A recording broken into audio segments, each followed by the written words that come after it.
3000 सालों से आबाद इस प्राचीन नगरी में बनारस का पसंदीदा नाश्ता यहाँ 135 साल से परोसा जाता है। और अगर आपने द राम भंडार पे देसी घी की कचौड़ी, आलू और काले चने की सब्जी के साथ जलेबी का नाश्ता नहीं किया तो वाराणसी के स्वाद से अभी आपका संगम हुआ ही नहीं।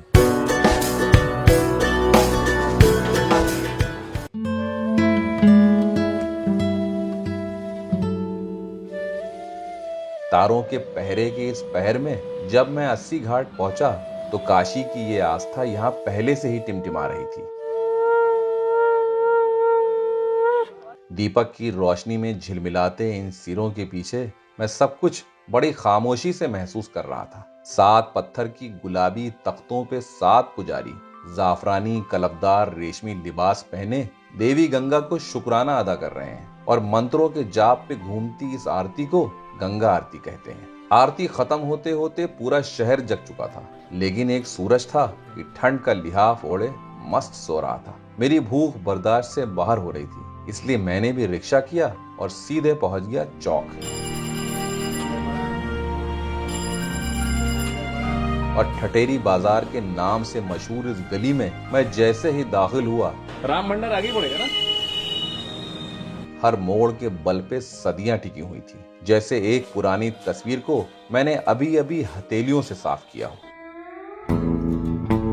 ठहरे हुए इस वक्त में मैंने बस 50 कदम ही बढ़ाए थे कि द राम भंडार से उठ रहे घी की खुशबू ने मुझे थाम सा लिया। बहुत जबरदस्त खुशबू आ रही है।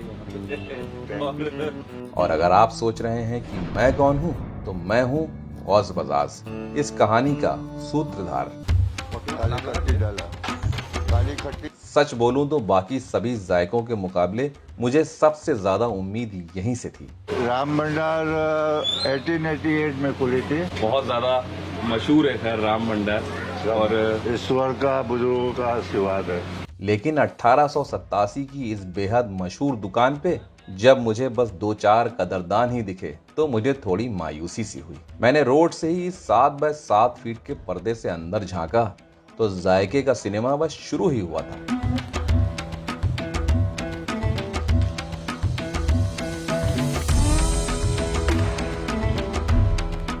और भाप छोड़ती गरम कढ़ाई पे जलवा अफरोज थे इस पिक्चर के सबसे अहम किरदार गोलू। तो आप कितने टाइम से यहाँ काम कर रहे हैं? 20 साल हो गए। 1 साल हो गया आपको। आपका नाम क्या है? गुल्लू। गुल्लू। आप भी बनारस से ही हैं? नहीं, आ जाऊंगा। पीढ़े को अपने पैरों से फंसाए गोलू गोल आटे की लोइयों से गोल गोल पूरियां बेल बेल कर कढ़ाई में लगातार एक के बाद एक तैराते जाते।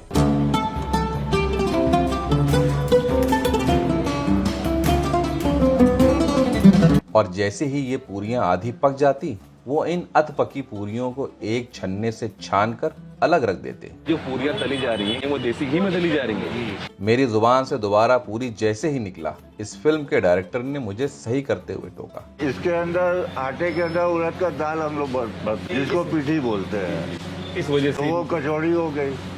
पूरी प्लेन होती है। तीसरी पीढ़ी के गुप्ता जी के खुद के कंधे झुके हुए हैं, लेकिन 135 साल पुराने नाम की शान आज और जवान मालूम होती है। वो बड़ी सभ्यता से धीमी आवाज में निगरानी करते करते जायके का टिकट भी काट रहे थे।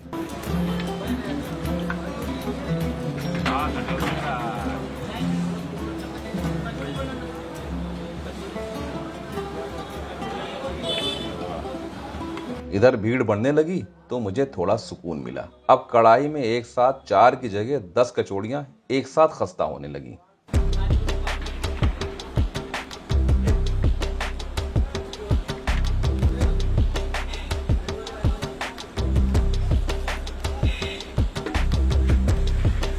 तो मेरा कैमरा दूसरे किरदार की तरफ घूमा, जिसकी जिम्मेदारी सब्जी के साथ कचौड़ियां परोसने की भी थी। इधर खस्ता कचौड़ियां जैसे ही पहला कारीगर कढ़ाई से छानता, ये साहब एक पत्तल पे 2 फूली हुई कचौड़ियां रखते और भाप रिहा कर देते। ऊपरी पत्तल जहां टिकता उसमें डाले आलू और चने की खुशबूदार रसेदार गाढ़ी सब्जी, हरी खट्टी चटनी, मीठी लाल चटनी और ऊपर से कसी हुई मूली में गुमनाम गाजर के लच्छे ऊपर से टिका के प्लेट आगे बढ़ा दी।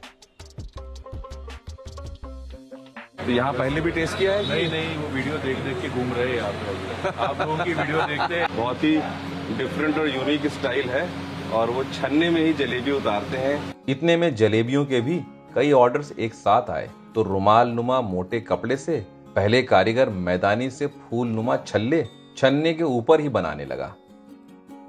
जलेबियों के इस जाल में जब जाले पड़ गए तो उन्हें कचौड़ियों जितना ही खड़ा किया और जाफरानी रंग की इस चाशनी में इतनी डुबकियां लगवाई कि इस जलेबी पे भी बहुत खूबसूरत नारंगी रंग चढ़ गया।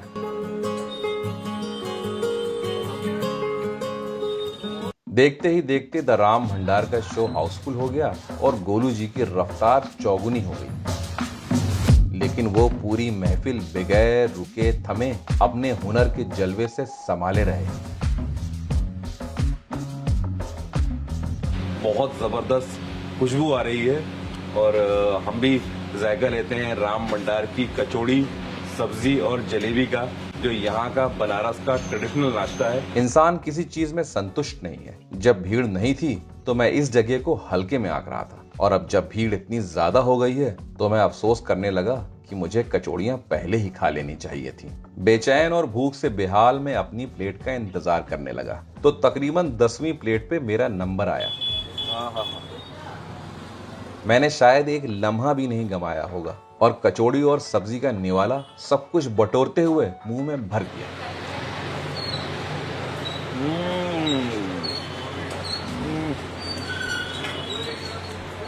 बहुत जबरदस्त, बहुत जबरदस्त। वो जो मीठी और हरी चटनी है ना, उसका भी अपना एक अलग सा मजा आ रहा है इसमें।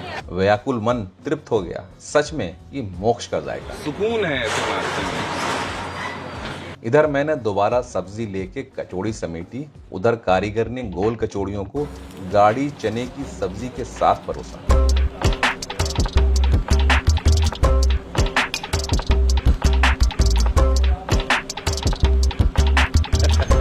मैंने बड़ी उम्मीद से इस भरी हुई गोल कचौड़ियों का पहला जायका लिया। चखता हूँ इसका जायका कैसा है।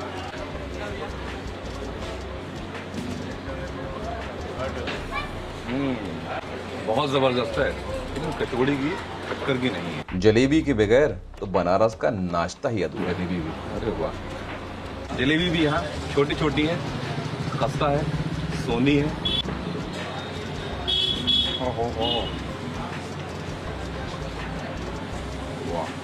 ना पेट भरा ना नियत। वाकई में ये बनारस का वो जायका है जो मैं कभी नहीं भूलूंगा। और जो गरम मसाले की जो बात कह रहे थे ना, वो सही कह रहे थे। वो उसका अपना बहुत जबरदस्त जायका है। बहुत टेस्टी है। Thank you so much. Thank you.